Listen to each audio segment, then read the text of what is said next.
Hi everyone, Hugo here, one of the co-hosts of the show. What you're about to watch is a highlight from one of our most recent episodes.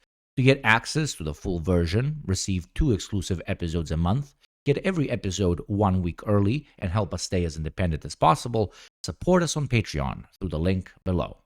Thank you. Now enjoy the show. The people who try to make these might makes right arguments within political structures, people who actually have positions, these are the same people who, with another breath, through sheer hypocrisy, will talk about humanism, about human rights, equal opportunity for people, all this kind of nonsense. Either in the French examples or Our the people's modern. right to exist. Yeah, it's Exactly right. absolutely. And it just needs to be outlined, right? That this is of course. white, or not specifically, but just settler colonial. The settler colonial mindset is one of infinite contradiction, right? It's based purely on economic exploitation and military mobilization in order to carry out this economic exploitation, and anything else is just posturing. That's what Israel is. For example, it is a military occupation, a settler colony masquerading as a nation, right? And all their propaganda and whatnot is hopes of deflecting from the very clear truth of the stuff that they carry out. Moving on, though, and this is aside from the nonsense of applying European systems of law to areas that you conquered and then you impose your law on them. Imagine the inverse again. It's just incredibly stupid. But to even add additional context to people, imagine, okay, let's even talk to a European. You're a German in Berlin and you live in an apartment on the 4th floor and you believe in private property and it's your property. And then a bunch of guys come and those guys say everything above the 3rd floor actually belongs to the spaghetti monster. We are proud soldiers of the spaghetti monster, and we will now own every single apartment in the entire country above the 3rd floor. What the fuck? That makes no fucking sense. And they're like, no. We are the civilized ones. Yeah. In our rules and regulations, everything above the 3rd floor We'll refer to the law book, section 4. This piece of paper.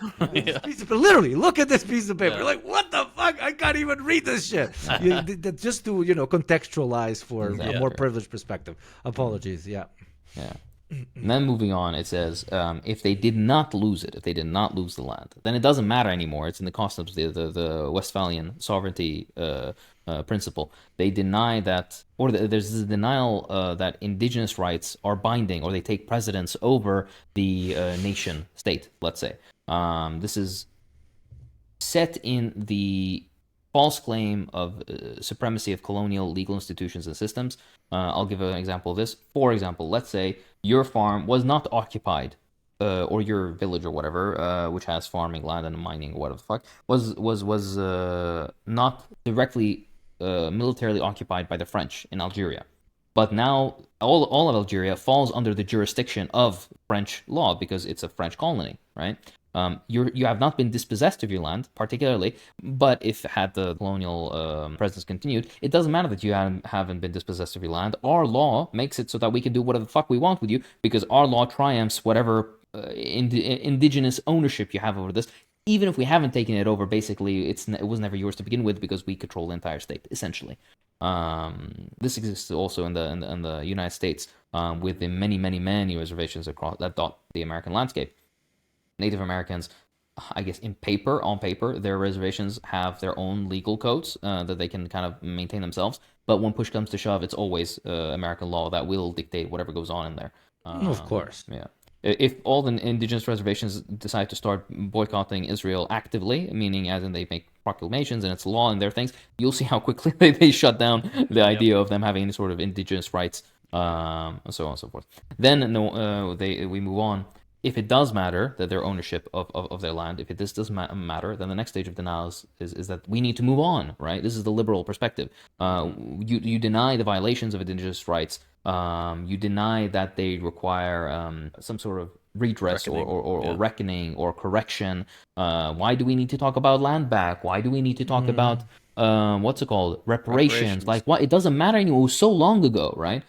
This is based in usually claims that any sort of not retribution, that's not the right word, but any sort of correction of this would be disruptive or reverse racism or whatever. Or all of a sudden now it's time for equality. No. We're an equal nation with equal partners. Everybody should be the same. We're equal before the law, economically, socially, all this shit. That's when this nonsense comes out after these people have been dispossessed over many centuries, decades or centuries.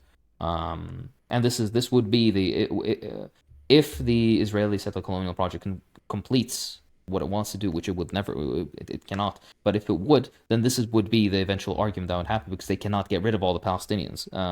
There's too many people who are Palestinian who live outside of Palestine. There's too many Palestinians in the region around, and also there's too many Palestinians within Palestine itself.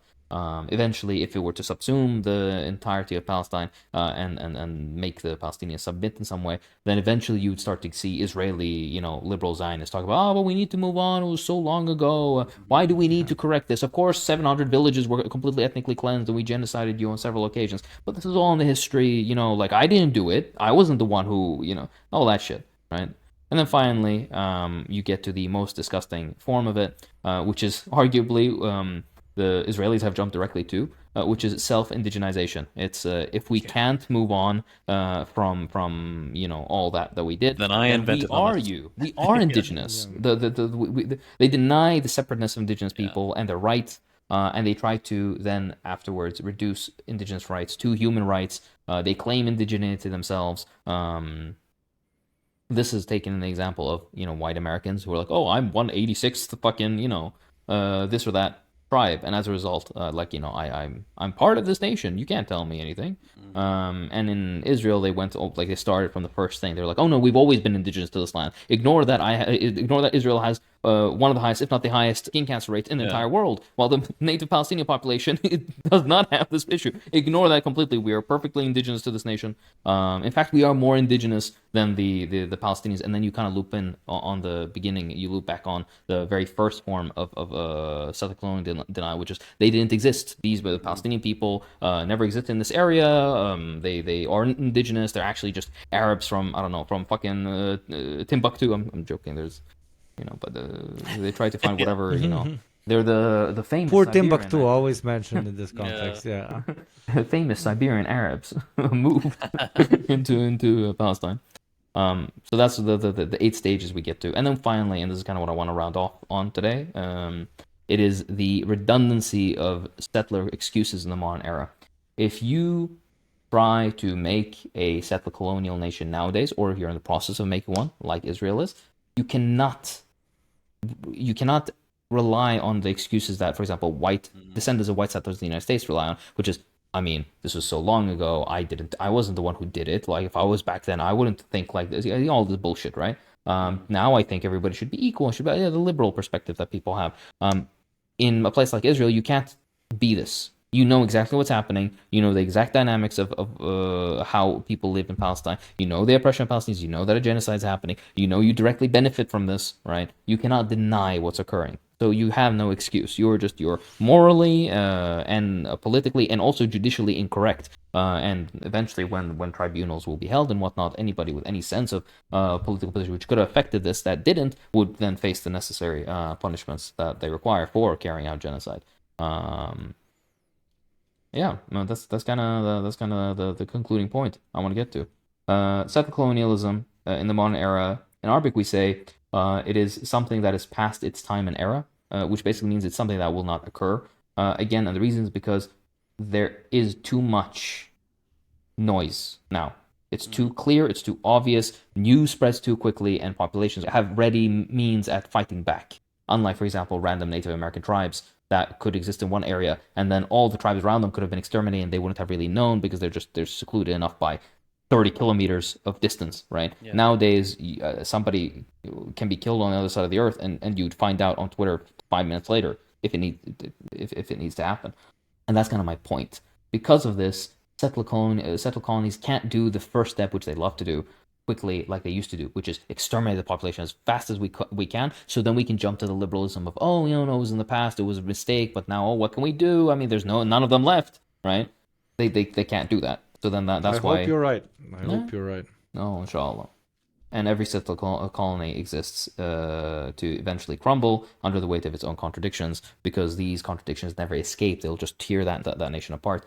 Either they'll be doomed to becoming basically hyper globalized by virtue of their own existence, their own socio-political ideology. We're a nation of immigrants, well, within the Canada, North America thing, or the contradictions that tear apart that society, where you have two very significant forces that try to resist each other, like in Palestine or in Algeria or Libya, for example. Eventually, one side will give, usually the National Liberation side, and the settler colony will be no more. What our purpose is, as leftists and Marxists, is to be educated, first and foremost. Second of all, to amplify voices of those who are from these indigenous communities, not in a tokenism way, but to actually actively listen to them, because they're the ones who are best educated in the historical and cultural context of their own oppression. And finally, it is to understand that there is no justice and there is no socialism without the appropriate correction or redress of the crimes that had been committed before. That doesn't mean all of a sudden that every single political position in the United States has to be staffed by a Native American. That's not that's a liberal perspective on how it needs to be done. These frameworks will be defined by and through these Native populations or indigenous populations. But our positions should be to help these along and to organize collectively for this better future. Pursuing internationalism without addressing the settler colonial past is like trying to, I don't know, sprint with one leg. It's it's impossible. Yeah. And our liberation lies in socialism for all, not for a settler colony, not for a labor aristocracy, not for a privileged sliver of the population against another racialized portion. No. Socialism is our liberation collectively, and our only true enemies are the class enemies, which is the capitalist class that every single minute of every single day exploits you and then pits you against your fellow workers for bullshit that doesn't need to exist. Let's go! Jesus Christ. Yes! They're awake now. Fuck, you fucking hyped me! Ah! Thank you for watching. To gain access to the full episode, receive 2 exclusive episodes a month, get every episode 1 week early, and help us stay as independent as possible, support us on Patreon through the link below.